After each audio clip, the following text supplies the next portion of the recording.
Dear me, you, anyone. Nostalgia is a hell of a feeling. My two guilty pleasures are Team 4 Star's take on Dragon Ball Z and WWF wrestling. Both were tied to a sense of belonging. When I was growing up, professional wrestling and Dragon Ball Z were taking the world by storm. Every Monday night I had to see what Stone Cold Steve Austin was up to. Every Friday afternoon, I had to rush off the school bus to turn on Toonami to catch the next exciting episode of Dragon Ball Z. I was a strange kid, and still am in a way. Just older. I don't know if I grew up very much. When I think back to either of those shows, it makes me smile. There were some genuinely classic moments that I got to experience live on television. Moments that I got to share through my school email with one special person, my biological father. My stepfather is an amazing person and is first and foremost my dad. My stepfather raised me, taught me how to be a man, how to put my troubles behind me, how to be loyal to the people you love, and how to not sweat the small stuff. However, I was never really his son. Even today, my stepfather tells me how he looks forward to the day my half-brother has kids so that he can finally have grandchildren. I have 2 kids already. So my wanting to bond with my father really had nothing to do with my stepfather. He was a great man. My mother was not a great parent. When my stepfather wasn't around, she would often abuse me physically when I was young. When the physical beating stopped working, she switched to a more mentally abusive approach.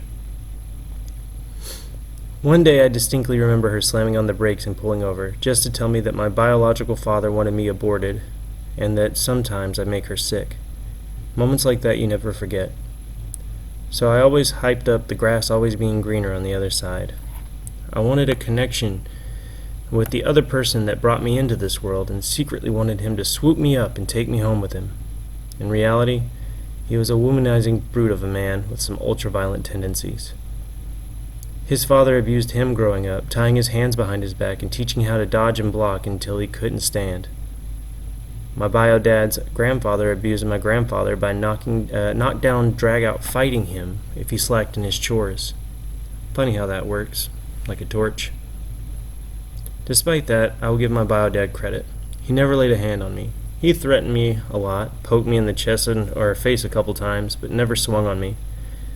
More than my mother, I guess. I realize now that he was just processing his pent-up anger and frustration. It was hard for me to understand that as a kid. Nevertheless, he was stationed overseas for most of my early life, and when he was stationed stateside, he couldn't care less about seeing me. My grandparents used his visitation rights in his stead. They were very kind to me.